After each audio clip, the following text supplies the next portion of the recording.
This is the Affordable Housing Committee meeting of Wednesday, February 11th, 2026. Time is 7:03. We do have a quorum. We're meeting in the Old Town Hall Conference Room on the second floor as well as via Zoom. I mentioned we do have a quorum, so I'll turn things over to you, Mr. Chair. Okay, good evening, everyone. So with us tonight, at least at this point, are Mark Barnhart, Herb Limecooler, Steve Grathwall, Jackie Page, Tom Phillips, and our Secretary Gretchen Gertner. So tonight we have a couple of things we definitely want to get through, make sure we allow enough time. So that would include certainly the annual report that is scheduled for the RTM for March 16th. Also, we want to talk about the land use regulations and what our recommendations will be to planning and zoning. That includes parking as well as inclusionary and some other items. And then we also want to talk about outreach, both anything new on the video and also the spring, the spring workshop, whatever you call it, that we've been talking about doing. And Mark, I may have missed some things, but I think we probably want to try to talk about those items. I think that's a good list. So we can go through that and go through this in any order we'd like. Maybe start with the annual report. That's the next item that comes up here. Do you want to take up the minutes? Sorry. Yes, minutes first. So I think we all have the minutes of the January 14th meeting. I know we accept the minutes. We have a second? Second from Tom. So moved by Jackie, second by Tom. All in favor? Aye. Unanimous? Is 4 enough? We have a All right. quorum? We have a quorum. We do. Yeah. Four is enough. Okay. Even with the full membership, it's enough. Yeah. So we'll move on to the annual report. So I did send out a written update. Should have it. I also included in your packet today. Did fill in some gaps from when we last talked in terms of the things that the committee and our department did this past year with respect to affordable housing. That's on the second page after we obviously talk a little bit. I remind folks about the mission or purpose of the Affordable Housing Committee and provide a quick overview of some of the major goals. Here's Brian. Hey, Brian. We talk about some of the accomplishments this past year. Obviously, first and foremost, achieving the town's first housing moratorium in April. But then we did a number of other things, working obviously with Habitat for Humanity on redevelopment within Parkview Commons, completing the project on Greenfield Street, again with Habitat. We looked at the planning and zoning, allowing the zoning commission to accept below market rate units in lieu of providing those units on site for sale developments. They're subject to our inclusionary requirements. We did allocate some money from the Housing Trust Fund this past year to support the Fairfield Housing Corporation's development at 980 High Street. And we did host another workshop on ADUs that was pretty well attended, among other things. Thanks to Steve, and I filled in a couple of gaps on the statistical chart we've been tracking in terms of household income, changes in household income and sale price, number of units that were selling below 300,000, and then updates in terms of the moratorium and our housing trust fund. So that's the report. I did also last year. Herb and I presented to the RTM, and we did a brief PowerPoint presentation. So if you'll bear with me, I'll just go through that just to see if anyone had any thoughts here. Maybe go forward. So again, just remind people about the purpose of the Affordable Housing Committee and our specific role under the town charter, code rather, and a little bit of background in terms of the work of the committee. First being established in mid-'80s as a task force and developing the town's first plan in 1988. The committee was then reformed in 2007. There was then 2 updates to our affordable housing plan in 2014 and 2022.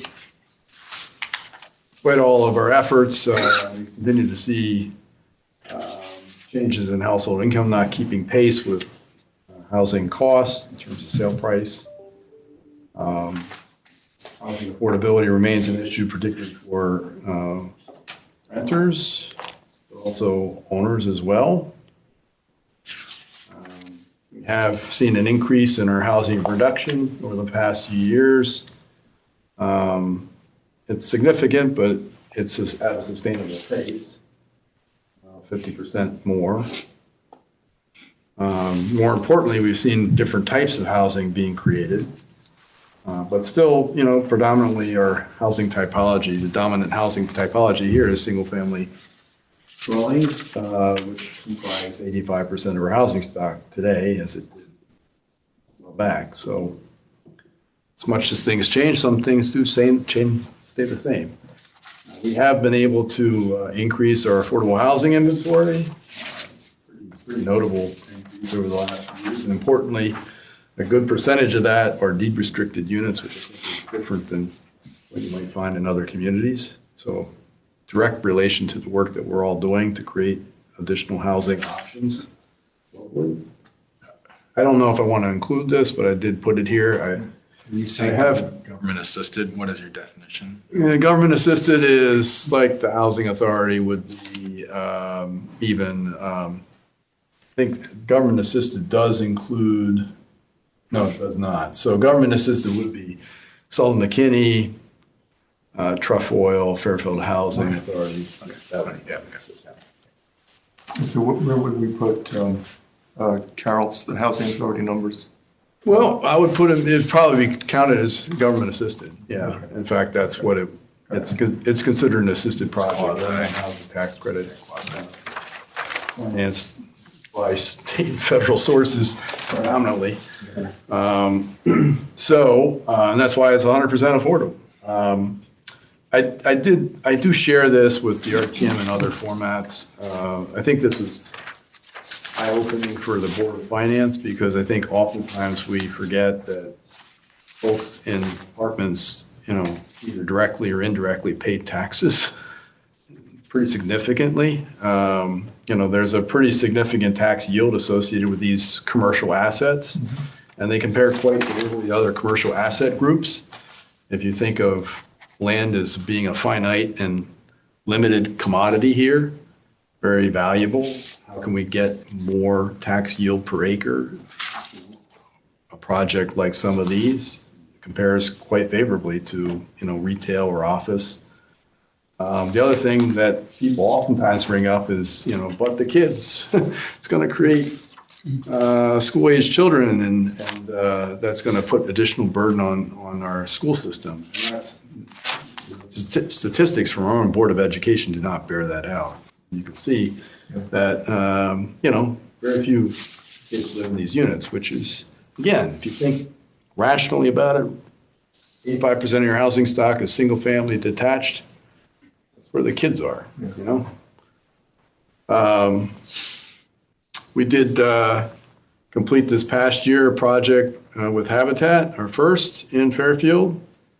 I think the timeline is instructive because it just shows how long it takes to actually develop units of housing. As our friends at Habitat would say, it's the most inefficient way to build a house, but it does bring a community together around this goal, and I think everyone really feels good about that, and we're hoping to continue that partnership on Quincy Street, Parkview Commons development. This past year, again, made notable accomplishments. Our first moratorium We did support that regulation, allowing some flexibility for the commission in its discretion to allow off-site units to satisfy the on-site requirement for wholesale developments. We did that ADU workshop. We did provide comments favorable on that mixed-use development. And then we did allocate some monies from our housing trust fund to support the Fairfield Housing Corporation development at 980 High Street. I included this since we last talked, and it's in your packet too. And I don't know, where we want to, if we want to include this or not, but I do think it's helpful. This is moratorium number 2. So it just shows you, again, we need 330 points roughly to achieve our second moratorium. We need that by March of 2029. We need it before then, actually, in order to make the application so there's no gap. And, we were able to reserve 22.25 points from our first application, excess points that we could then apply to our second. We've completed projects at Creekline, Habitat's projects on Greenfield, and the set-aside development 131 Beach Road, which had another 47.5 points. Under construction, we have a number of projects, all of which total 197.25 points. So you add those all up, and we're at 267 points. So we have a gap of about 63 points.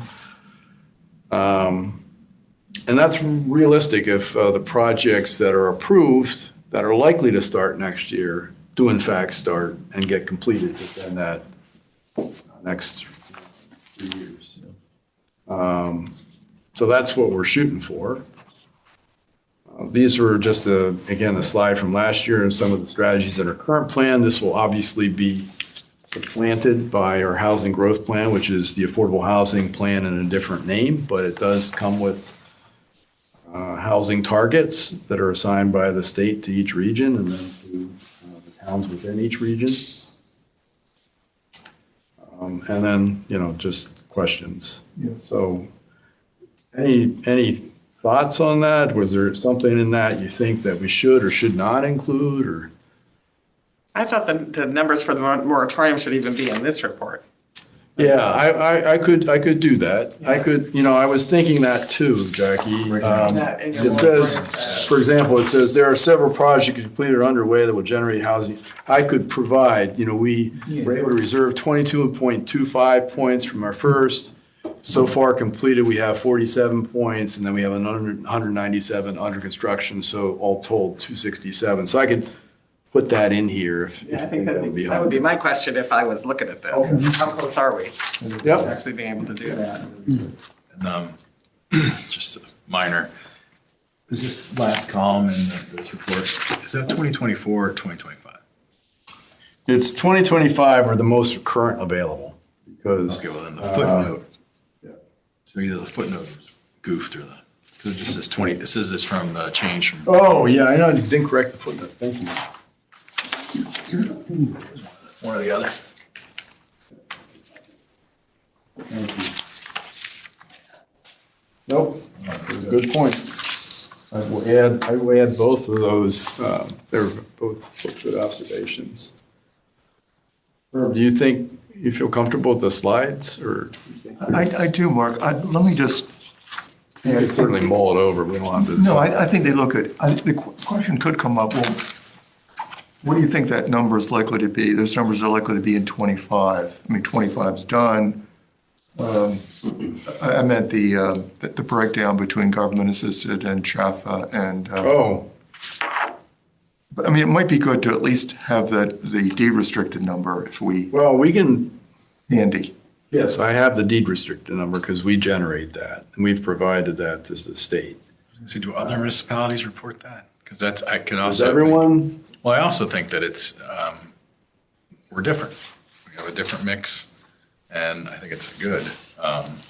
And no one, a lot of this is Greek to everybody anyway, but sometimes benchmarks or common questions always, well, what's it like the rest of the state or what, and having sat through many public meetings, it's come up all the time. So anyway, just food for thought.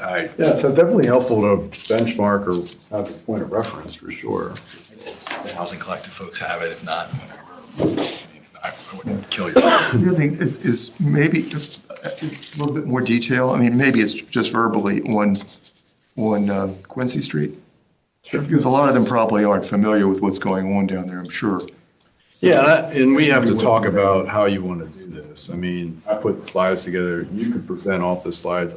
You can present an overview, and then I can present, more detail or, whatever you want to do. It So worked fine last year when you I don't even did. remember what we did last You, year. you did most of the presentation last year. Oh, great. This to the RTM. Whatever you like.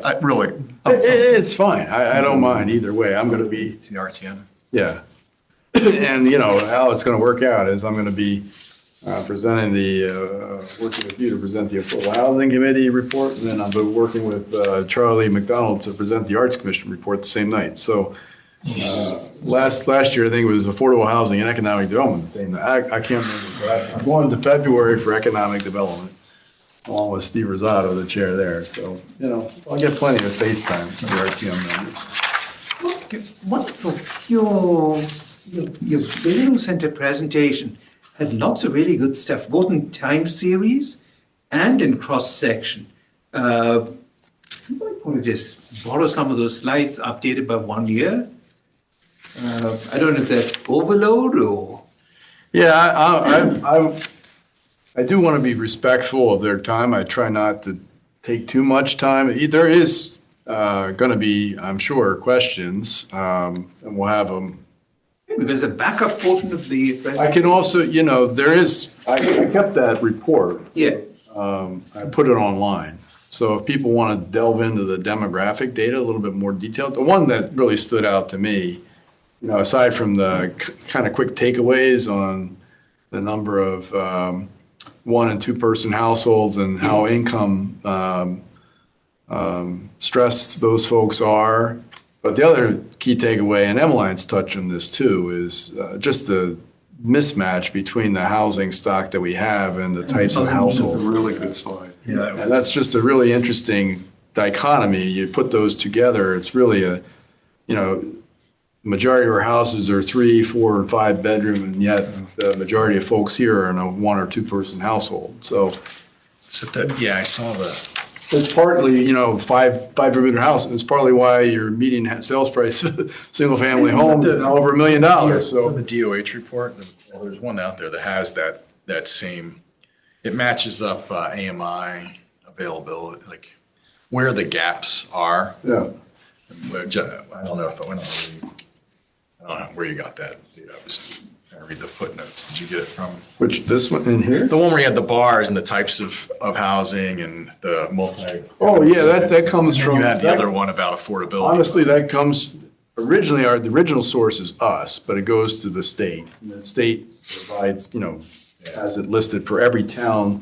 That's where you're looking at housing permit. That's permits, housing permits. Yeah, I was actually referring to permits. Yeah. Because I'm sorry, I didn't mean to confuse things. I meant to refer to permits. Because it's, somebody's going to want to know or wonder, how are we doing this year versus last year? And what's the curve? And I would suspect it's probably pretty good results. We had a couple of big units developments that came up last Housing year, permits, yeah. 54, 55. Yeah, the building department provides them to the state. The state then publishes them in a form that I can easily review. To get it from the building department, I have Yeah, a monthly report of all building permits. I have to go physically in there and count them. I would suggest you do no work, No. And no additional work. I think, if you looked at that graph, like the time, over time, you see a lot more of the Yep. part of it's just economic. If you look at our town and what's available, even for a developer, right, yes, there are knockdowns but just economically, I think they're seeing it's bigger bang. Well, yeah, there's a lot of, economically. Where they can fit it in. Right. I think that's People are like, what, look what's happening. I go, whoa. Again, a lot of it Well, goes. if you, to the if you think numbers. about it, we didn't have any of that. There was no That too. no apartments to speak of in town. Certainly not the type that we're talking about now, professionally managed, amenity rich. You know, you didn't, that was not something you could find in Fairfield. And there's a certain segment of the population, that's what they're looking for. Yeah. So the idea is to provide a range of housing options, to provide all types of housing in Fairfield, so people that have lived here can continue to live here and find the housing that they need based on where they are and their particular lifespan, right? So it may not be the thing I'm looking for right now, or you might not be looking for, but maybe down the road I would. Some of these, I would actually like to stay in some of these apartment buildings. They're quite nice. They're pool and a bar and. Yeah, I'm also speaking though from hearing negative commentary on it. Well, I think it too depends where they're located. I mean, everything has to be contextual. So And- we're not trying to push high-density multifamily and residential neighborhoods where they don't belong. Metro didn't exist. Right. When did that started in That's largely where those units are being built. brownfield for a long time. Okay, everybody good with where we are? So we're good with submitting this with a few corrections. I'll correct the footnote. I'll add the kind of moratorium snapshot in there. Probably great. push it onto a fourth page, but it doesn't matter anyway. 'Cause, you know, Thank you for. So should we next move to the POCD-related issues? I think that's probably the most important. That's what I'm prepared We'll come to back talk and about. get the other old items later.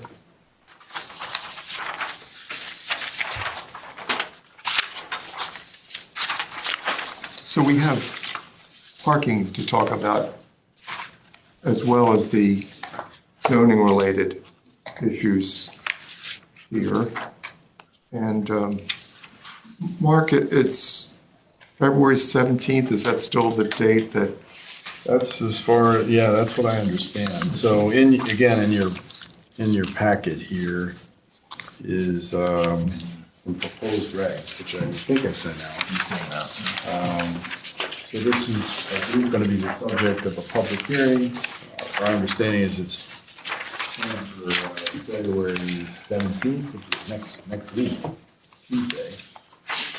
And, you know, when I did have occasion to meet with staff as well as leadership from the Planning and Zoning Commission Chair and Vice Chair, just to get a sense as to what they envision next steps after adopting the POCD. It was pretty clear that parking was one of the things they wanted to focus on. And then followed by taking a closer look at our regulations as it pertains to commercial districts. And again, some of the thought there was to look at what works best in the center design business district, including enhanced architectural standards and, you know, moving buildings closer to the street and providing more pedestrian amenities as part of the overall development plan. Mixed-use development that's focused not on a ratio of, you know, this percentage of residential, this percentage of commercial, but rather providing for a ground floor commercial use where it makes sense on a commercial corridor or commercial street. So you have that street presence. So those are their two priorities, what we heard. And we said, well, where does, you know, we have some thoughts in terms of maybe taking another look at our inclusionary set-aside requirements, maybe lowering the threshold. Currently, it starts at 10 units or more, maybe lowering it to 5, maybe changing the requirement for 10% to something 12% townwide, maybe 15% within the TOD zone. You know, we had some other thoughts too in terms of looking at the inclusionary zoning fee that applies for developments that don't contribute otherwise to affordable housing, that don't meet the criteria for inclusionary. And that seemed to be a lesser priority, right? That's what you took from that. So, but I think too, there's an opportunity for us and for other boards and commissions to express our priorities and at least put it on the table so that they can take that into consideration. So I think there is some value in, and we don't have to start from scratch because we did kind of provide some comments to the PUCD. We've obviously done a lot of work to the set-aside requirements and other things. So we could just express that in a letter to them to be on the record. But first thing is to look at the parking. And some of this, I think, would be welcome in terms of the overall direction. It's a very more flexible approach. It provides not so much required minimum parkings, but, you know, give us a rational basis for what you think your development will need. And as long as there's some facts and figures and data behind it, then doing a market parking needs assessment, that will apply that. So I think that they're moving in the right direction, emphasis on shared parking. Shared parking, that's a very good. All good stuff. There's, you know, a couple things probably I know you and Bob have provided some specific thoughts, but anyway, there's this public hearing, which we think will happen next Tuesday. Question is, do we want to take a position relative to parking? And then also, do we want to articulate what we think are things that the Planning and Zoning Commission should look at amending their regulations in accordance with the POC that would align with our affordable housing plan goals. So that's. No, Mark, next week, it's not a public hearing per se where they're getting public comment, is it? Yeah, I don't know. I haven't seen it proposed. So they've got to, don't they have to put it forth first? I haven't seen I it. thought it was just one of their monthly planning meetings where they were going to, where at least, Emmeline wanted to or raising some of these issues. You know, I have not seen it, so I'm my mistake if I'm characterizing it. Well, I mean, if, It probably is more of an informational planning meeting. because otherwise we would have probably heard We would have something. seen something, right? But I think there is, regardless, I think there's an opportunity for us to weigh in, either now or, you know, down the road. And then also, I think there's an opportunity for us to similarly identify what we think are the most pressing things from an affordable housing standpoint that they should be taking a look at. One thing that could be simplified, and this goes back to Steve's comment about Fairfield and not being in the best grouping in the ADU list.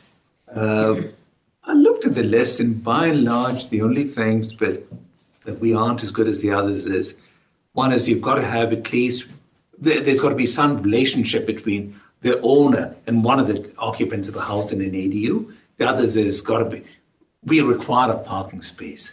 Many places don't require a separate parking space for the ADU. Many times. And that's actually not a reasonable thing to be flexible on. That's a reasonable thing to be flexible on. It's not clear that you need an additional parking spot for the ADU, given that the owner is living in one of the buildings.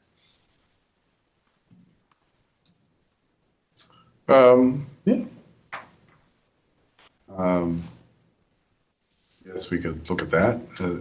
Additional, I think that's in the broad category of other things that we could do to make ADUs more Yes. appealing, attractive, Yeah. an option. I think the biggest cost, I mean, the biggest impediment I see to more ADU adoption here is the cost. Cost. Absolutely. And, you could argue that parking, providing an additional second parking order space problem. could be a cost. The second order problem. But certainly, from our workshops, we have seen where, that's not an inexpensive thing, right? So. I think definitely worth consideration. Now, the only thing that we've been given is section 25, the off-street parking and loading. There are other sections that have parking references. So some of the things that we had talked about previously, like capping the amount of, say, no more parking after, I think we said 75,000 square feet. And then also the number of parking spaces, depending upon type of dwelling. I think the response was that they'd have to, you pointed that out, and the response was they'd have to look at things in concert a little bit more. They haven't really thought that through. Well, we just thought, yeah, I think you just made reference to the fact that some capping or other limitations are probably appropriate. But didn't go any further detail. But again, we're only seeing section 25 only. That's all Emmeline's asked us to comment on. Yeah. Are the underlined ones all new? Is that what the underline means? That's the new stuff? I think the whole thing is, Well, the thing is that it doesn't, this only reflects, basically only reflects things that are changing. So there are other sections. That's why I think I sent that. Oh, I see, this is just. There are other sections that they don't address. So for instance, there's no reference to 25.3 here. well, you can see here. Yeah, I went through your 25. list and I couldn't find some of the pages. I was like, wait, what's So going on? you're right, it would be typically Only the sections. underlying provisions would be new, and the ones crossed out would be old. Yeah. Does it? I was a little confused for the transit-oriented development. Why is it only in up to 16 units? Like what? Oh, so there are two objectives here. One is to provide, greater flexibility for our parking regulations in accordance with the recommendations of the PUCD. The second is to bring this into compliance with state statute. So the HB 8002 or Public Act 25-1, I think, is, there's a requirement as it relates to, no parking minimums for 16 and over or 16 and under. Oh, okay, that's why. No, that makes So- sense. Now I remember reading that. So you can't require it, it's a recommendation. No, well, that makes sense now. Because I do remember that in the bill. And this is a July 1st requirement. The parking requirements have to be acted on by July 1st. So that's the reason why parking's, I assume, this priority and consideration. So it's, and then I think also. I think too, there were some commission members that particularly wanted to take a look at shared parking and how they could, Yeah, provide yeah. more incentives for people to do that. And there's also concern about some of the other commissioners about these two areas that have to be designated that would be exempt from the parking requirements that could cumulatively, I guess, result in 8% of the town land. So We have a lot of that already, don't we, with downtown? That don't have parking requirements. Well, When you're ready. they do, but we have, Waive them all. we waived them. So, my point for a while has been, it's no longer the exception to the rule when you grant waivers, 95% of the time. None of our restaurants would exist downtown were not for a variance through ZBA. But I think we all enjoy having a lot of dining options downtown. It's what a vibrant downtown should look like. So I think we do need to provide more reasonable regulations as it relates to some of these, and recognize the fact that if you don't want the downtown to look like the Fairfield Center shopping plaza with a building surrounded by a parking lot, then we need to have greater flexibility in our regs. And we need to allow for downtowns to exist where there's on-street, shared parking arrangements and those other things. People find places to park downtown. It hasn't been an issue. We do have a giant, parking field that people can use on weekends and evenings at the train station too. So I think that's what we're trying to get at here. I don't know if I am prepared to talk about any of the specific. I think the direction is a positive one. I think so we could too. probably all yeah. agree to say, you're moving in the right direction. I think some of us may have some more specific edits to it as we go. I mean, that's what we tried to say in that letter was,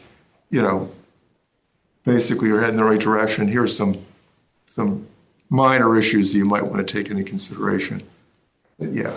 So I don't know, again, it's up to you guys if you want to take a more formal position on this or just wait. I mean, we can, as you said, it's a planning meeting, so I'm sure there will be a second opportunity to provide formal comments. See Bob's report. They have. I mean, I think it's an eye opener. They have. Yeah, I've shared that with a lot You of look at all the parking, like, whoa, wow. Yeah. So there's definitely sentiment on the part of the majority of the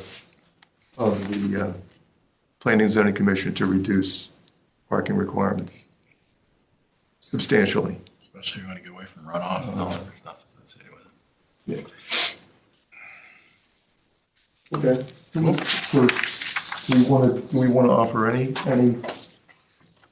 feedback, even generic feedback, or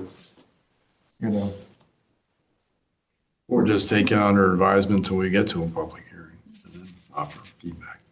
They made a big deal at EMB Town with some schematics about the more parking requirements you have, the smaller the building is, the affordable housing building is. So they kept showing, if you're going to make, 2 spaces per bedroom, this is the size of the building. If you go to 1 space per bedroom, this is the size of the building. So it was a interesting. Yeah, you're allocating, again, a finite limited resource, land for To asphalt. asphalt. So, if it's justified, I mean, I don't know that I've argued that TOD in a suburban town like Fairfield is different than TOD in a very urbanized area where people don't have cars or don't need cars because there's availability of mass transit. It's not the same here. You still need a car to fulfill a lot of other life functions. I don't know you need as many cars around if you're close to a transit station, but you need something. So I don't know if we're going to zero. Well, I guess we could just be silent on parking for now, or we could just say, as we've indicated previously, the committee feels strongly that, parking restrictions can be mitigated. We'll be happy to provide more information. One of the big things Bob's made was like when he looks at all the big parking lots. But this doesn't address any of that really. It indirectly addresses it only so far as if I met with one of those property owners and shared this and said, because we've been talking about what would you do if you didn't have to have this piece of land dedicated to asphalt, which is empty. What would you do instead? And, they have thoughts as to what they might do. So, what would trigger that is an actual application, and then it would be under this new regime where they'd have to provide a parking needs assessment to justify the parking, but it wouldn't automatically mean like, now you don't have to have these parking spaces and you can it seems to me like would be triggered by a development application. So to your point, I don't know if, you could then plow under a bunch of spaces and plant grass there instead. I don't know. So, but that to me would be a better outcome than having, acres of asphalt with no one parked on it. So.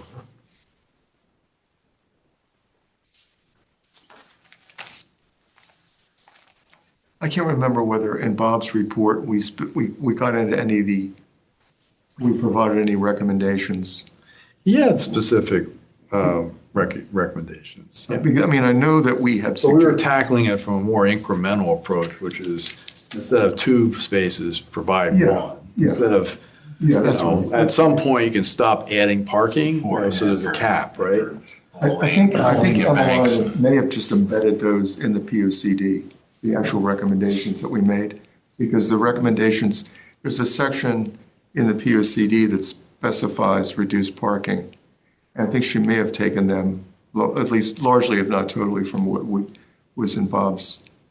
Yeah, I don't remember it being that specific, but I think usually POCDs are fairly generalized in terms of, consider reducing your parking or Oh, providing more it's flexibility. definitely reference to reducing Yeah, in the POCD. okay, yeah, well, that makes sense. That's my recollection too, that yeah, I think they're moving in the right direction. We can, unless somebody, you feel strongly, we can hold off for now until we get to a Yeah. public hearing. Whatever the committee thinks is good. There's some things that are actually very sensible. The combination of parking space, you could have multiple users or multiple entities combine their parking if there's no overlap in their use. Yeah, that's very sensible. We do allow for that now. This just, provides Form of more that. flexibility, right? Now, on the other concepts, Mark, do you think we, at this point, should be more directed in terms of our recommendations? Well, that was kind of what I took away, which was it's clear that they have their own set of priorities, and perhaps if we send a letter saying, here's what we'd like you to work on, it may not change the trajectory of their discussion because they've already decided what they want It to work might on. not, but if we're just squishy about what we say, I think it doesn't indicate that we're all that committed. I think to a near-term course of action. But now the flip side of that is, if we're making specific recommendations, like we talked about 5 units as the threshold instead of 10, 12 and 15% versus 10%, then they could come back and say, okay, let's see your data. Which means we need to be ready to back it up. Well, there's certainly there's a range of options here. One is, whether we don't have to do anything, just let it play itself out. We could articulate what we think are the things that the Planning and Zoning Commission should be working on in accordance with our affordable housing plan, in a very generalized sense. Or you can take it to the level of specificity and put forth a zoning regulation amendment, with or without having a conversation with the Planning Commission before. If they get a text amendment application, they'll need to schedule it for a public hearing. We'll have an opportunity to present our case, and they'll either decide to adopt it or adopt it with some modifications or not. So that's always an option for us. If we felt we were at a point where we had developed a specific regulation change, we wanted to put forth our own amendment, we could do that. I don't know are we there yet? We had general, I don't know if we've developed that level of specificity. Maybe that would be something we should. A fair amount of specificity on the inclusionary stuff. Yeah, if you wanted to just change from 10 to 5, that's not a big deal. The threshold, we could put that in tomorrow, but I think we were also trying to look at that in concert with some other things. And those, I don't know that they're a heavy lift. Yeah, I don't know that they are. I think The question will be, what impact, I would think, the question will be what impact will that have in terms of development?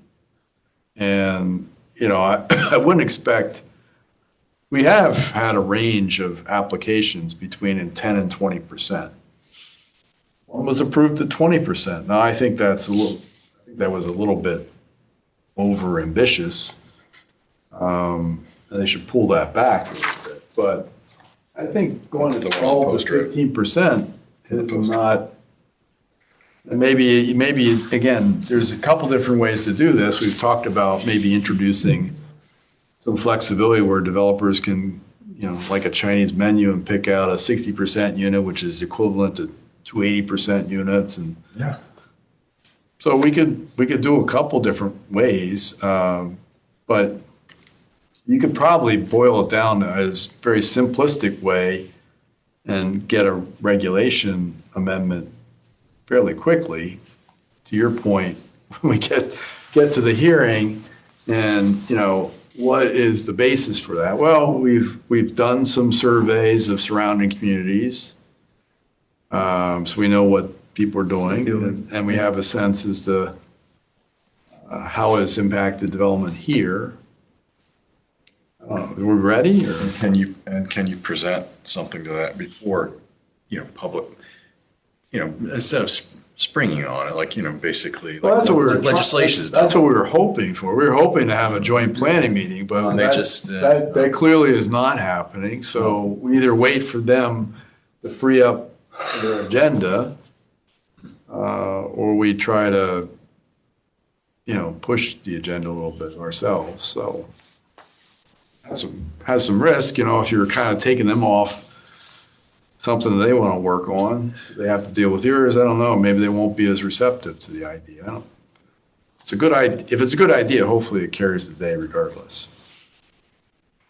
Well, the one thing you said that resonated is, if it furthers the mission of this, need to get done what needs to be done. I would argue that zoning is it's one of the one of the largest things, not just here in Fairfield, but everywhere. That is, if you don't have that lined up, we can meet all the time and worry about 830G things, and now everybody's angry. At some point, we need to. So I would say that it is very important to this, and if I knew we were working on all this stuff, I didn't realize that we were giving it to them. It's just basically wasn't going anywhere. At some point, you're like, hey. Well, we haven't really given it to them. I wouldn't say that we've done that. So we could. I mean, They know we want to. yes, we've talked about it. We've talked about having a joint planning meeting. It seems like that's down the list of priorities. Like, yeah, we can entertain that, but it's kind of the second half of this year, right? That's how I read it. If we didn't want to wait, anyone can put in a text amendment. We can put in a zoning regulation change ourselves, and then have to schedule it for a hearing. Second half. If you really think a second half that it is the case, I don't think that's Terrible. given the way government works and stuff. Like, that's pretty good. I thought he was going to talk about years from now. I mean, they really feel like they have to make the parking decisions by July 1st. They have other objectives that they want to get to. They said March. I think realistically, it may be a while longer before they can even get to those, like the center design discussions. And honestly, that may overlap with some of our own priorities, because you look at mixed-use development along commercial corridors and providing, not a 50-50 ratio between commercial and residential, but rather something that says, okay, if you're on a commercial street or you have ground floor commercial, but above you can do up to, you can do residential if you want, the whole thing. It's four stories, 3 stories, whatever they end up with. But that's a little bit, that would help, so long as, and again, if you're creating right now more than 10%, if they open that up, we could also propose at that point, take a look at make it 12, If you're going to provide for some additional development opportunities. So, I just, those are the options I see. I mean, I think for like this minimum of 5, if we could make that, I mean, it's going to be hard for a developer to make that work. And Emmeline seems to have some reluctance to go down to 5, but it would be great to be able to do that. I think that's the type of thing that we don't want to go public on early, because then I think we'll have people coming in and building 9-unit developments. Well, we already in the do. meantime. We have them right now. We have a 7-unit. A bunch of 7 units and above 9 and 6, and so, well, Kings Highway or Kings Drive rather, was approved as an 830G under appeal. And the developer just presented a six-unit development without any affordable units. Now, that's more than what we currently allow on that site. But he's, how do you value this? Would you rather have less units and no affordable, or Yeah. have the 830G like 10 units but 30% affordable? So, but that we're already there where a lot of people are coming in with the 5 to 10 unit developments. We've got 2 7s, a 6, and several 9s that have been built. So. All the nines, yeah. And the other way to tackle it, frankly, you brought that up, Irk, which is, looking at our inclusionary zoning fee and, making that more reflective of the cost differential. Yeah, I was going to suggest that go at least from 5 to 750 with the intent to bump it to 10.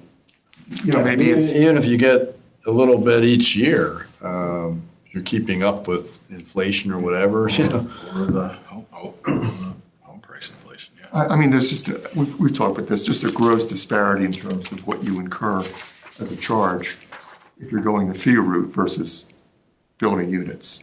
I mean, it's a dramatic difference. Yeah, so if we were to require an inclusionary unit at 5, the cost to the developer to do that is substantially more than if we just said, pay your fee. Oh, Yeah. It's They would it's like welcome- night and day, They so. would welcome a 10% fee. Yeah. Yeah, So- but, the issue is then it also applies to other things as well. So it's not just those guys who are building the 5 to 9 unit developments. It's everything, so.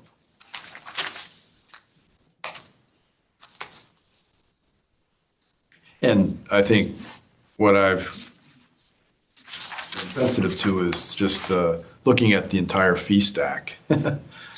It's quite significant, Yeah. Look at all the fees, not from our standpoint, but you add in like the I&I fee from sewer and.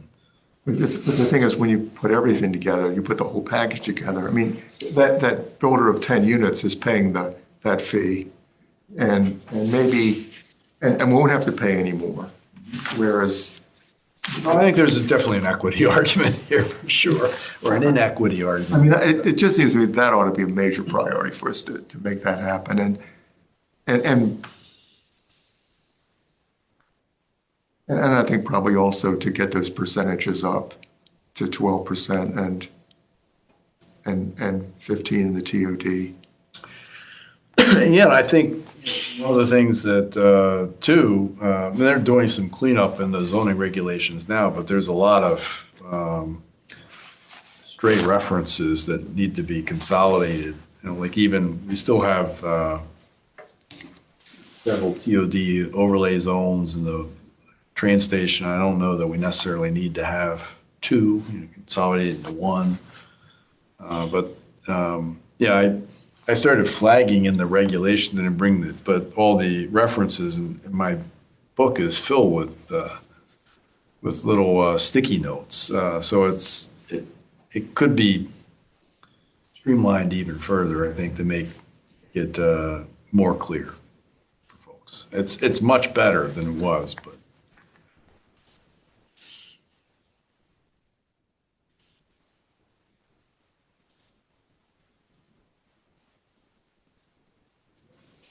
What's everybody think? How specific should we be in terms of what we tell them? I mean, I guess at a minimum, we could tell them we have specific recommendations for adjusting minimum number of units, percentages, percentage TOD, inclusionary zoning fee, and let them know that these are coming. Well, here's my thought is, it doesn't sound like anything's gonna happen at the next planning meeting relative to this. They're gonna talk about parking. But there's another shoe to drop on parking down the road. So we have some time, I think, even to identify what we think are key issues that it should be focused on. So do you want to draft something for the next meeting and then share it in advance of our next meeting so we can all kind of say yay or no? What about also maybe running this past Emmeline again and seeing, because if she's opposed, Well, I think in the context of drafting a letter to the Planning and Zoning Commission that we discuss at our next meeting, maybe in the course of that, we can also share it with Planning and Zoning staff and get their honest assessment before we share it with all of you, so we have the benefit of their thoughts. And then we have something specific that we can react to. But The more specific in general, the better, at least. I'm sorry, Admito. I'm sorry, Tom. The more specific in general, the better, because it just protects against people losing a thread of thought and then drifting around and nothing happening. Yeah. So it's good to just set out a best case, maybe an average case, a fallback position, and submit the best case as a clear-cut set of desirable goals. Agreed. So then we would say, we next meet on March 11th. So we would say, let's pull together a specific series of recommendations for the committee to review at that point in time. And then we would try to reach agreement at that meeting. And we try to reach agreement at that meeting, and then first get Emmeline to weigh in. yeah, And that- if you would mind taking a stab at drafting something initially, and then we can certainly run it. I can run it past. I'm sure you can run it past Emmeline. Or, maybe we could run it past Emmeline before we meet again. Yeah. Okay, And then let's do that. before the next meeting, we have something very specific that we can all say yes or no. So, So that way, if Emmeline says, no way you can go to 5, we know that before we. Try. before there were just we were throwing out ideas, and everyone said, "Yeah, that sounds like a good idea. Throw that in." But maybe we need to, Something concrete. bring it back a little bit more as to what we really want to focus on. But I'll try to then address in this the minimum number of units, the percentages, the inclusionary zoning fee. What about the payment in lieu? I can come up with something, okay. And then we'll leave the parking alone. And then on the DRD, I think right now the version they're working with has a 1 acre minimum size. I wonder if that couldn't be reduced. I think there has been some discussion about could there be some kind of DRD light version that could apply, and it's just trying to find the right balance between the two. We had in our plan, looking at our DRD regs, but that's largely been adopted, by the commission. Now it's under appeal, but there has been, it does have a 1 acre minimum typically. And it actually changes by zone, but some discussion about creating a little bit more either lowering that minimum acreage threshold, or maybe there's some other, another overlay zone that's something different, that has lesser requirements. All right, I'll work with you on that too, Mark. So right now, I think that latest proposal, at least maybe others, have said 9,000 square feet for the first lot, and then 3,000. 3,000 for each succeeding lot, which means you can get 12 within an acre that way. Yeah. So the question would be, what about, I think it's like 12 to 15, somewhere in that, that's the density. so what about if you're dealing with maybe a half an acre? Could we say you could build 5? That's just thinking out loud. Living on a half-acre lot, I'd say the answer is yes. And right now, we allow 5 on a 15,000. Well, no, it's possible. Engineering wise, it's definitely possible. So we'll play around with that one as well.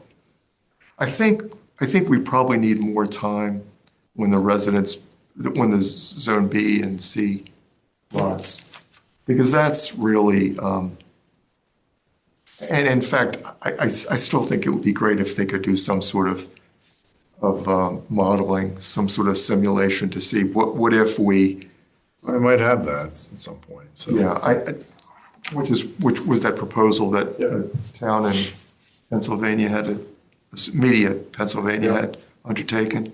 So you can really see what the implications would be and modeling the whole thing. And so if we change the setbacks and we change the side backs and we change the zone sizes, what might it all mean?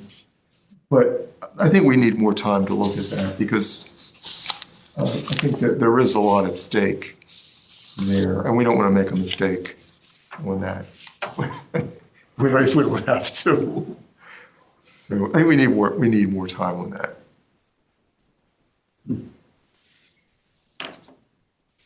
Okay, all good? Okay. Okay, so next item, if we stay with our priorities, next item would be the outreach. Oh, so the time of the videos? Call that outreach, okay. So I found Judy Henry, that was the woman that spoke at the RTM. Oh, good. She's terrific, so she's willing to do a talk. And I've reached out to Valencia at Habitat. She's going to get me somebody. I've had a couple more people. There's a woman I know who lives in Fairfield Ave, whatever that place is down there on the end. And she's a court, works for the courts for like 25 years and representing abused children. So I thought she'd be great. So she's lived in affordable housing for a long time. And then there's another, I don't know how this would go over, but there's a kid I know, he's probably in his 30s.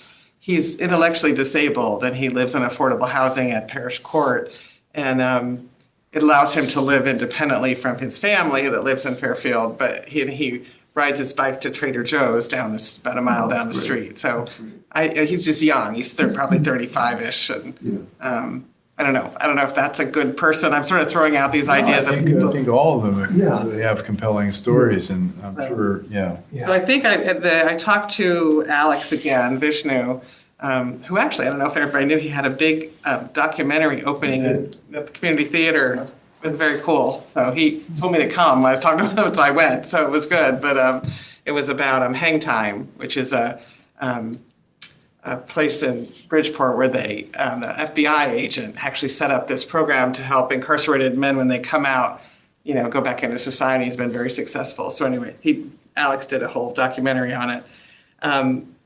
But he's ready to go. So he says once I get like 6 people is what he was recommending to do this sort of initial 2.5-minute video is what he'd recommend, and then if we want to do shorter ones off of that, he would be open for that.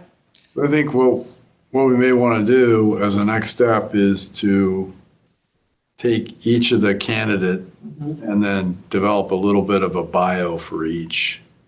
And that would help us then, Structure questions. craft a story, but, get a little bit more,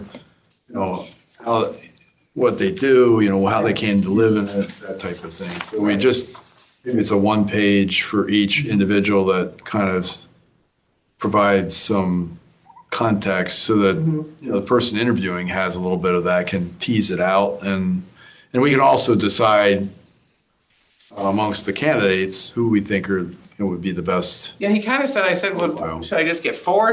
How many should I get? And he said, well, if we interview 6, he said, we kind of should use something from all 6, even if it's just one sentence, because he feels that you insult them when they volunteer to do this and you don't use it. So you kind of want to like who you pick, I guess, before you even get the recordings going. So, yeah, so I'm just going to. And I sent you the one individual that, I had. Yeah, and your guy that you got, that's a Sacred Heart University professor.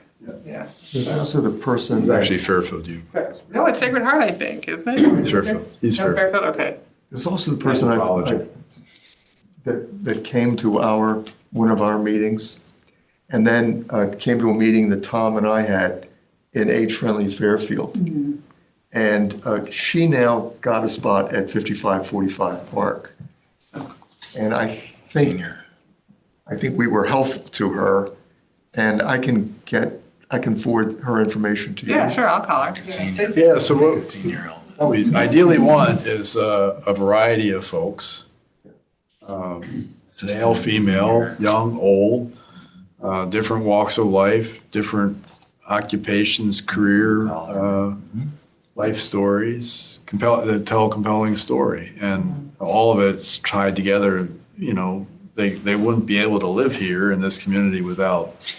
I was trying to talk to Valencia from the Greenfield Street, the family, I don't know if you remember, there was a mother, single mother, and had 2 kids, and she had the 2 kids talk instead of her. She was sitting in the audience, and I said, Valencia, I'd love to have those 2 kids. Yeah. They were good, and they would be sort of something different. Yeah. She wasn't sure that would fly, but anyway. Well, again, I think we take that, we kind of work through the list and boil it down to like half a dozen, as you said. Okay, so I'll get some more information going then on the people, but. Sounds great. Yeah, no, I would love more. I'm going to get another person from Parish Court, but I don't want to have too many people from the same place. Well, we have people, there's some folks that live in, as Herb mentioned, like 5545 Park, or down at one of the units here in downtown at, I think, Fairfield Station Lofts. One of our fair rent commissioners she's, I think, in her 80s. She lives in one of the affordable units in Fairfield. Yeah, actually, if you give me your number or name a number, I'll call her. I just think that, there's some people that they don't have to live in government-assisted housing, but through line through all this is, they need this type of housing. Okay, yeah, if you give me their name, if you know that person, yeah. And then I don't know if this group is interested in it, but I'm meeting with Craig Diamond tomorrow, who's on the RTM, who is a Connecticut co-chair for Darker Angels. I got the name right? Darker Angels? Braver Angel. Braver Angels. I knew Darker was wrong, Braver Angels. And they have done moderations for talks about affordable housing. And so someone on our Connect board, housing team board, had attended one and thought it was great. So I'm meeting with him to see if he would do a talk, do a listening session where they would be the moderators for it. So if you're interested in if this board is interested in participating, we could do that too. But Yeah. so that's the other thing going We on. had some separate communication with Craig. I'll mention it to you after the meeting. Yeah, Great. Well, great. that's my outreach. That's it. So we also talked about doing a spring Yep. outreach community session. And it was- Workshop, yeah. Workshop. Panel discussion. Workshop's the right word. We said that couldn't be before April, realistically. Yeah. And we talked about maybe using the top of the bookstore if we could secure that. Yep.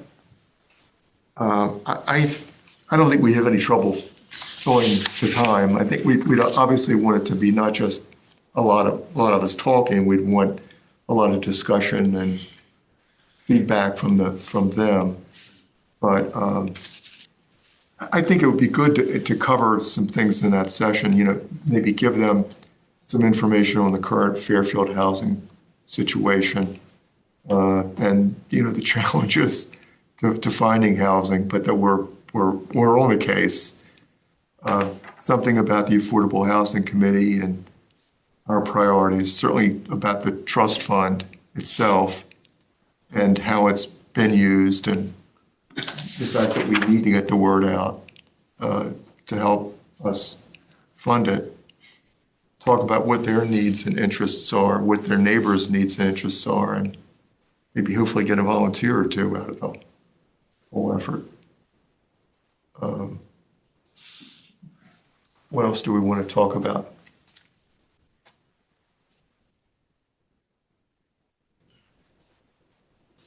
I do know that in the fall, before I lose the thread, like, because 980 is moving along. And before that gets filled up, I think, I know Carol she'll have an open house, but I think it ought to be, it would be probably in our best interest to get as many people to see what it looks like before, because it gets tough to do once you get people in there. I don't think that'll be an issue, but that'll be a year and a half. I mean, I don't think it'll be an issue in terms of Carol providing the opportunity to have an open house, but It's moving, man. I mean, you've been, you're not losing any time there, They actually, including in the cold weather. I was like, wow, I'm like their foundations are all. that's true news. Well, she can't, because she doesn't, she needs. well, Money. once you, time is money, right? And once you pull down the money, you start putting interest, you gotta build stuff. So, I'm very aware of the whole Yeah. economics. Yeah. But I'm just saying, like, I think you're going to be surprised how quick.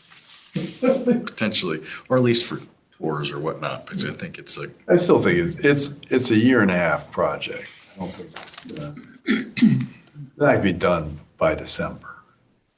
but maybe, I'm just thinking. I think spring of next year, Yeah, I think it's as they're great. doing lease up, I think. It's a great idea. And they actually, not last summer, but the summer before, they had an open house at Pine Tree. Yeah.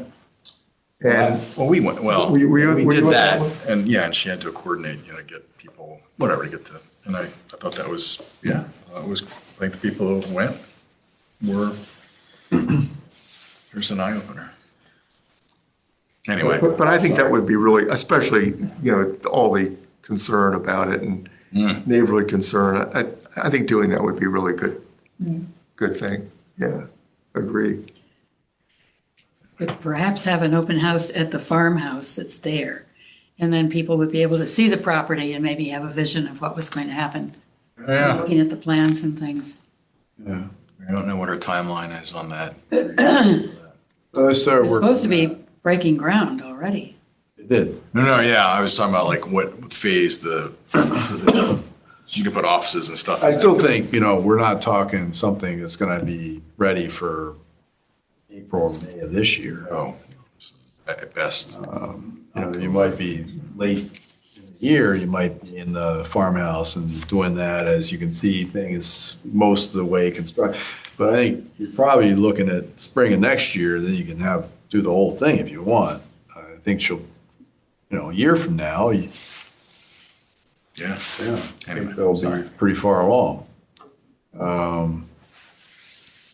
But, again, I struggle a little bit with, always start with, what is it that we want to achieve? What's the objective of this workshop? And who are we talking to? And, what do we want folks to take away from that experience? So I think still we need to pull that together. I'm not sure how to pull it together. I mean, the ADU thing worked out very well.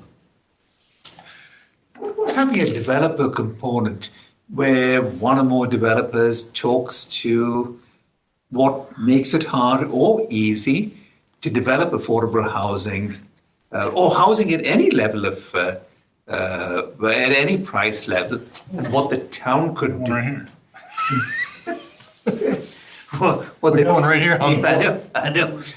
As part of the, but as part of the outreach, here's what makes it hard or easy. Here's what would make it harder or easier. Well, and along those lines, right? Anyone who's had the conversation or sat in meetings, and it seems like both sides. Do just that disconnect. The terms and the terminology, like AMI is Greek, right? And we throw it around like Yeah, well, sure. 30, 60, 80, and you know, they don't, whatever. It doesn't. I doesn't think bring it just expanding the vocabulary so that both sides at least understand that. Yeah. I know you've done a fair, like some of the other stuff you trying to explain like what that means in Fairfield, but continuing to, it seems like every time you have a new group of people, they're like, see light bulbs going off. Like, you know, because it's just, and Carol actually, she's from all the time, because she's had people come and they're all angry, and she spends 75% of the time just explaining this is what it actually is, and people, you know, but whatever. If we could help shoulder that education piece, I think, but it goes along also like, what is a developer, right? How does the math affect them? Yeah. And why? Because they also don't understand 830G. It's just a big dark. Does have some very bad things that comes with it, but I mean, Yeah, why do they do that? Well, because here's how the math. we've got to make it straightforward for them. You know, if somebody wants to get into detail, we'll get it to them, but I think we need to Keep it simple. homogenize it. But right now, there's just this huge gap Yeah. between what happens at the TPZ level and our level and staff level and what people on the ground know. It's huge. And I think the objective ought to be to try to Bring it together, yeah. make first steps, at least baby steps, to narrowing that gap. Because when we did 6 sessions as part of Age Friendly Fairfield, and they did produce a lot of attendees. Tom and his wife Marina were at one of them, and John Wynn and I did these, and people just don't know what's going on. Yeah. They just don't know what's going on at the town level. Forget affordable housing. They don't know Yeah. they don't know what's going on at the town level. They don't know these units are coming online. Who's this guy? And it would be I think it would be a good first step. And I think we'd find it was really successful and decide, hey, we should be doing it more often.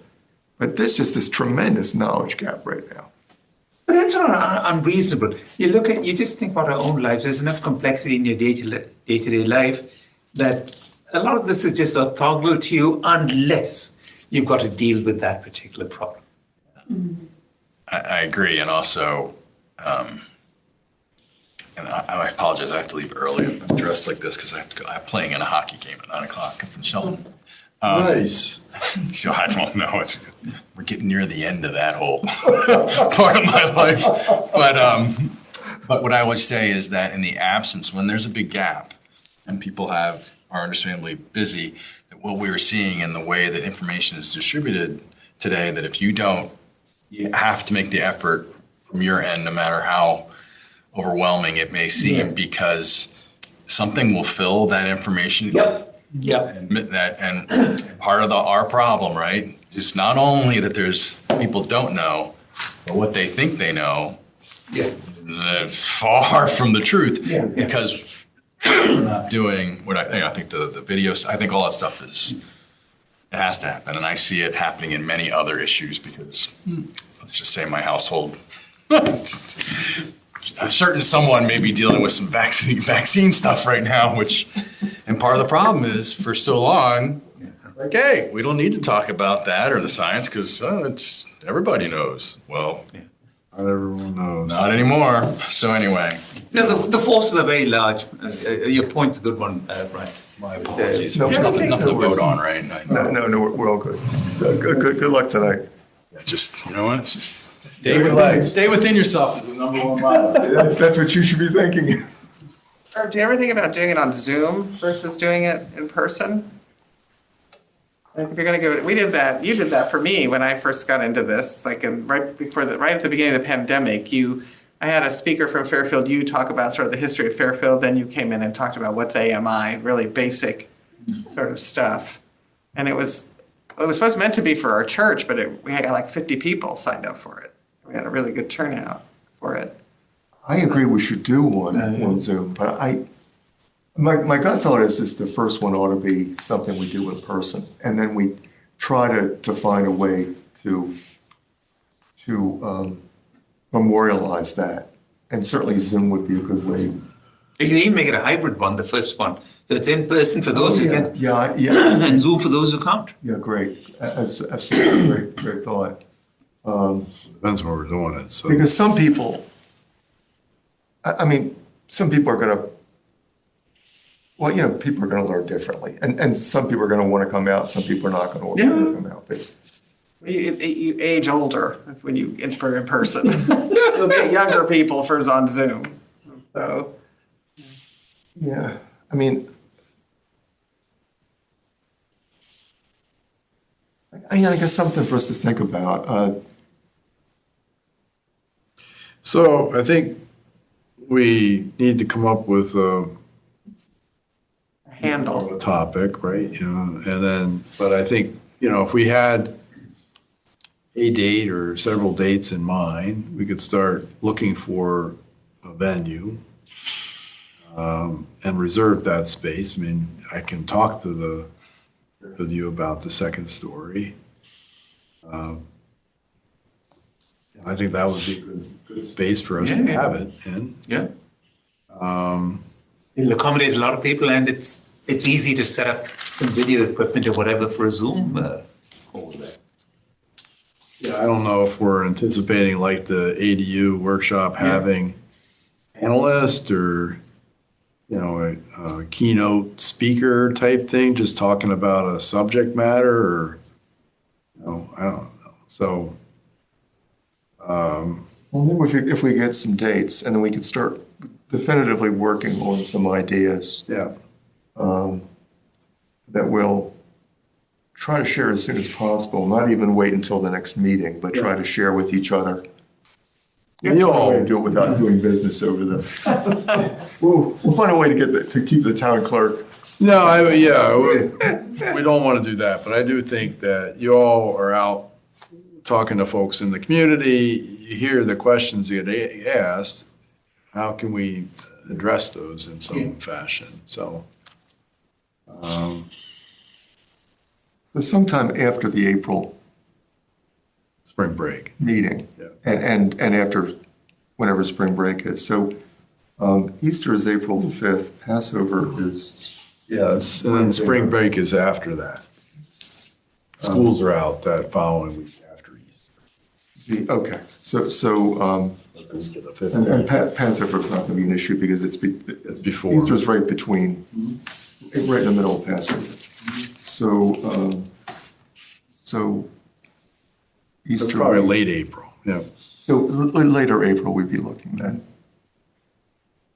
Does that seem reasonable to target that? And we can confirm what we're going to do for sure at the next meeting. Yeah. But maybe go ahead and provisionally reserve space, you think? Yeah, I can check with my contacts over there and look towards the latter part of April and see what their availability is. So we'll have a couple dates. Do Do we think know? it like a 7 o'clock type thing? Yeah. Okay, 7 to You can 8:30? get back from work or have dinner at home and Yeah. Some light refreshments, you know, snacks or something like that. Do we know that of dates that are bad for anyone in later April? Thursdays I teach at NYU, so I'd be rushing back after class.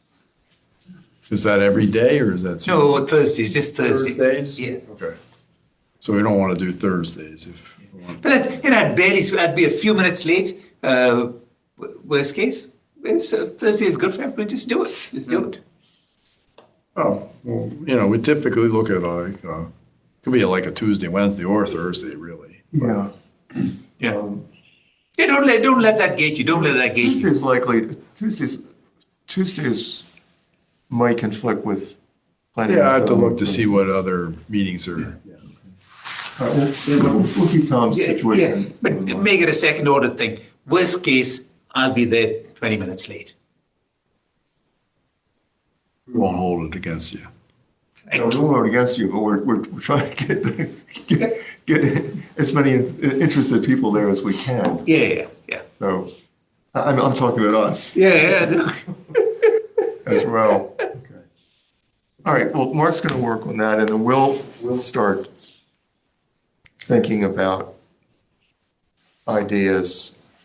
So we should be sharing these to the committee in writing. Right?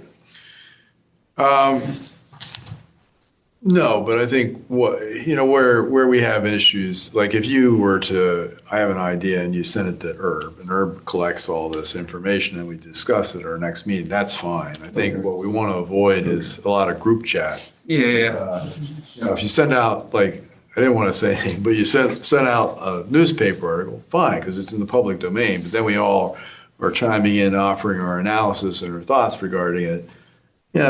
That stuff, we could save that for a meeting. That's what the clerk would rightfully be more concerned about, right? So we'll send our thoughts in tomorrow. Mark will assemble them. Or send it to Herb. Okay. Send it to Herb. That's good. I'm going to send everybody we've got a little bit more business to do, but I am going to send everybody the Connecticut Mirror article on House Bill 8002. Okay. And if I can find the link to the session that it describes, I'll send that as well. I'll get that out within the next day or two to everybody. That's great, thank you. So, all right, well, this is good, I think, on the outreach. OCA, which I know that's the Fair Share People, Open Communities Alliance, is having a presentation next week, I think it is, about 8002.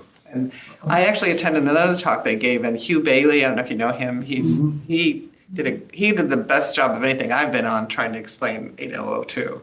So he's going to be there again for this one. So that would be something people might find interesting. And this is Connect and who? With Open Community, OCA, Open Communities Alliance, and that's the Fair Share People. Yeah.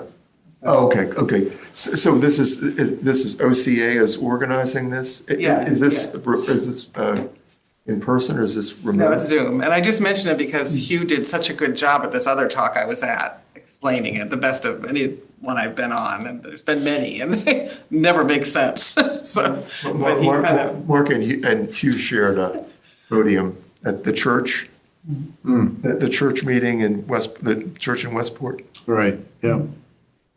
It's been a couple of years now. Who's the moderator? Yeah, Make him one of the presenters. So you'll send that? yeah, because I'll send that out too. I'm attending it. I think it's next week. I can't remember when, but I'll send it out. Excellent. Yeah, okay, super.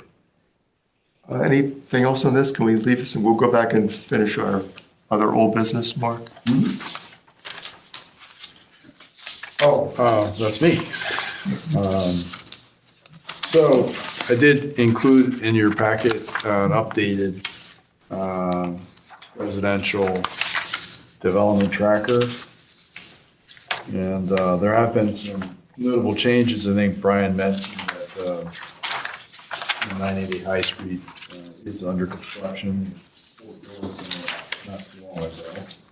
As is the site work for Black Rock Turnpike, but larger mixed-use development near the Fairfield Black Rock train station. And I know that our friends, Mr. Stofa on Royal Home, Royal Avenue, did pull a building permit. I haven't been out there to see what work has been done, but the building permit was issued back in November. So presumably that's also underway. So, I don't know if I want to update this monthly, but update it, at least quarterly. And then I did indicate to the first select person's office that we would post this somewhere. I want to modify the Affordable Housing Committee page of the website to provide some indication as to clarify. Oftentimes people think that the Affordable Housing Committee is a provider of housing. And we're not. So I want to make sure that people understand that we're not a developer or provider of housing, but we develop strategies and tools to assist the town in meeting its housing obligations and to provide a range of housing options for folks here in town. And we do track residential developments because that's of interest. You know, we know a lot of people, as soon as there's a public hearing on something, we get calls from people saying, I'd like to apply for that unit, and it's not even been approved yet, let alone starting construction. So I have to inform them as to what the development timetable typically is. And so I think this might be helpful to help people understand where things are in the process, in the pipeline. So we'll update that regularly. I don't know if anyone has any questions on any of the projects there. There are a couple, as you get further back, they're more speculative or probably never come to the fruition. And would note that I mentioned 168 Kings Drive, where they had a concept review with the Planning and Zoning Commission, present an alternative plan, a 6-unit development with no affordable. And the same is true for 185 Thorpe Street. That's under the approved, but, no definitive plan to start. Bob Cinto owns that property, had recently presented to the Planning and Zoning Commission, 140-unit multifamily development. It's not age restricted, at least as far as I know, but it would be subject to our inclusionary zoning regulations, but concept review. If I wasn't at the meeting, but I think the conversation was fairly positive, so I presume that, he'll advance those plans, but again, long time horizon here, so. What was the name of the development that was on exit 21? Is it, right when you come? where the- 19, Exit 19, Yes. yeah. 110 Woodrow, yeah, that's a project, again, approved as a set-aside development. Question at the time whether or not the economics would support development. Clearly They cleared the doesn't. property, but they just didn't start building. Yeah, I think they've concluded, I think they've been shopping it around. There's a number of sites on this list that are being shopped around. Have approvals in place, but very difficult to build and make money on them. So sometimes people have a way to build a better mousetrap and can figure it out. But I've had nonprofit developers say it doesn't work. So I wasn't surprised by that, but again, we're thinking of ways in which we might be able to work with a nonprofit developer like Carol, but not like Carol because she doesn't do this kind of vertical development, and figure out a way that we could help subsidize or close that gap. But in exchange for more than 30% of the units, more like 50% of the units. I think the Woodrow Avenue site is an interesting site. I just didn't think it would pencil out as an 830G, and surprisingly, it doesn't. So It's not big enough. it's not big enough, and it's it's on a podium similar. So there's a construction costs have gone up. Again, it depends on your tolerance for risk and your expectations of a return on your investment. But development, you want to do better than what you can get in a bank, right? So you're going through all the risk. You want to get a reasonable rate of return. And, I don't think it's penciling out that way. So, a couple of people are kicking the tires on them, but I don't think they're likely to go forward anytime soon. All the names out here are the same as they were. I had some conversation, folks, and I was, from my perspective, for an 830G development, we're not trying to, make it easy for them in the sense that I'm not trying to subsidize or help them close a gap because they didn't have to go that route. They went that route themselves. So, sorry, Tom. No, I was just, it'd be interesting to see if new new developments pop up as the year goes by. Well, the one that we're still, talking, we've had a change in the ownership structure at Fairfield BlackRock, the Creek Line development, and they have exciting plans for the site, but they're still not yet there in terms of presenting a revised master plan development. Black Turnpike, that one? No, the Fairfield Metro site.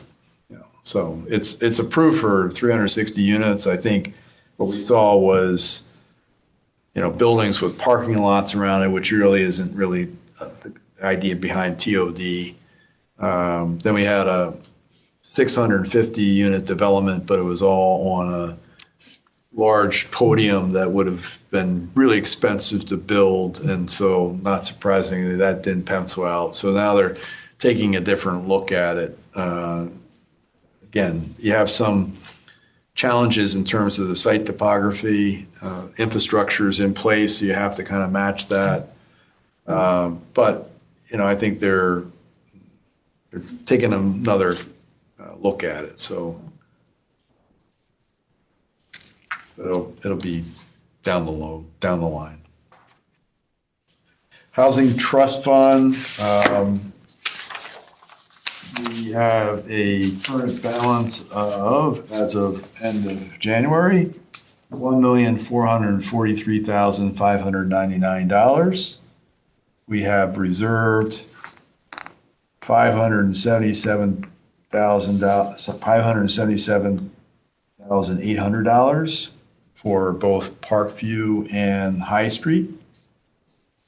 So that means we have an uncommitted balance of $873,599.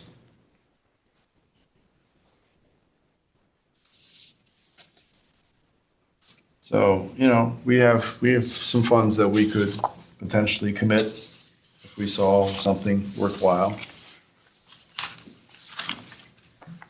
Not a lot. Parkview Commons, speaking of, so we have taken down the buildings there. Site's been cleared. We do have CAM, Coastal Area Management approval for the 2 duplexes. They're in the process of finalizing their building permit applications.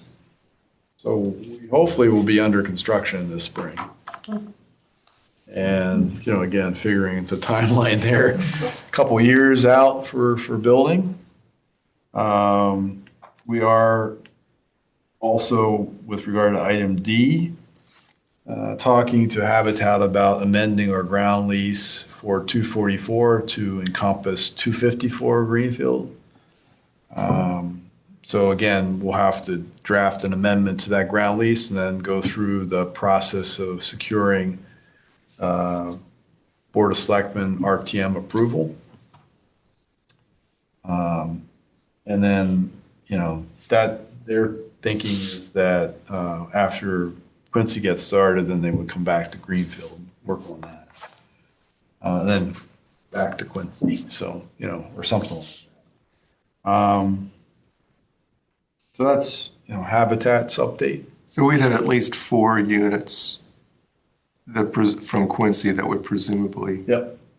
count toward the next moratorium. Yeah, it's in our list of projects expected to start in 26, yeah. And then we might have, do we include Greenfield in our list? We did. We did, okay.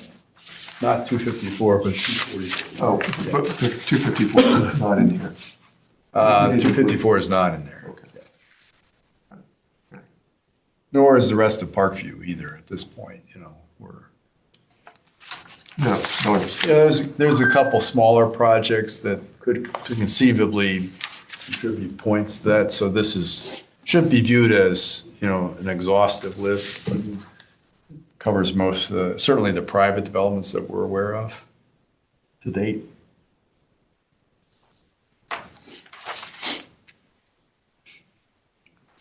I think that's all the remaining updates, right?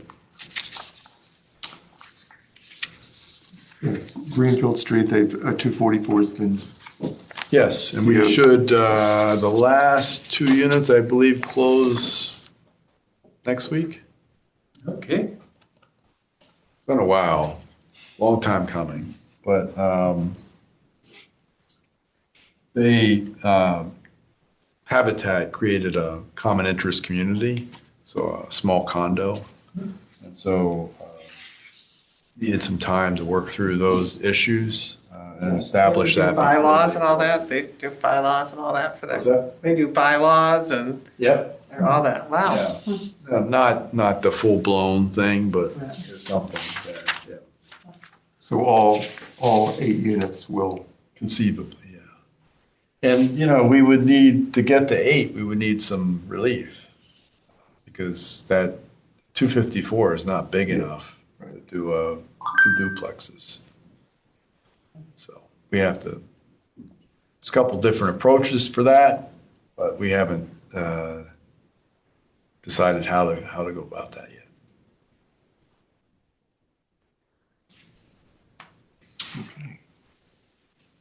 anything else for tonight then?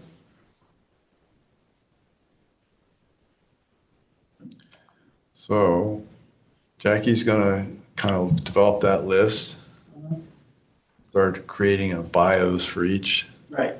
and then I'm gonna check workshop dates and revise the Affordable Housing Plan annual report, or committee's annual report to the RTM, which we'll present in March. And gonna draft, I'll draft something on the POCD items, and I'll also remind everybody to send thoughts. their thoughts on the workshop. Workshop. On the workshop. Yeah. And again, I'll send those articles around, or those links around related to H002.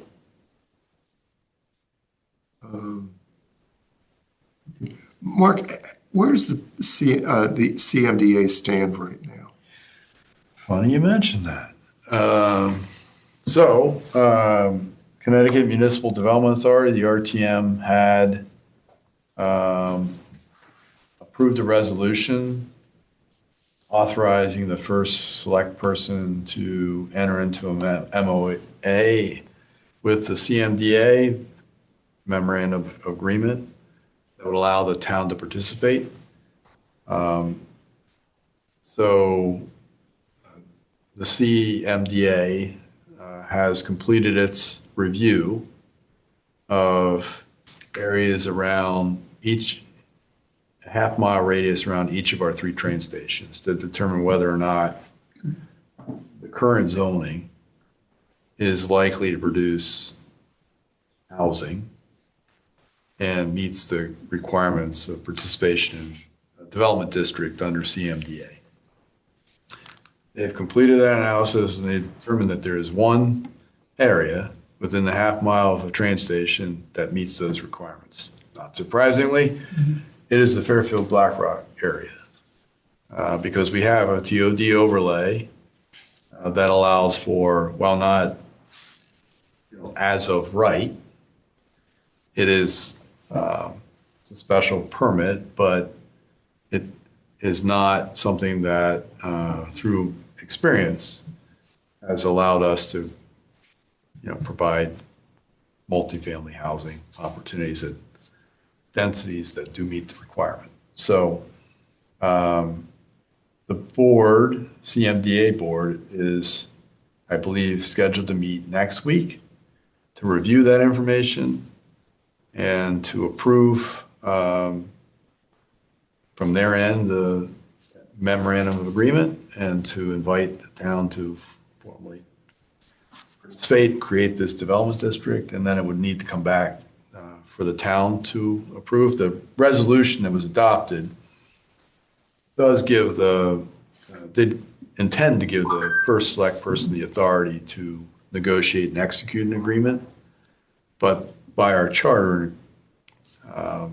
based on the opinion of the town attorney, it will come back to the Board of Selectmen for consideration. So I would expect sometime early early March, we'll bring back a memorandum of agreement to establish a development district around the Fairfield Black Rock Station that would allow CMDA to provide assistance to the town, both in terms of infrastructure support, technical planning support, and to any development project that has been approved locally to meet a funding gap.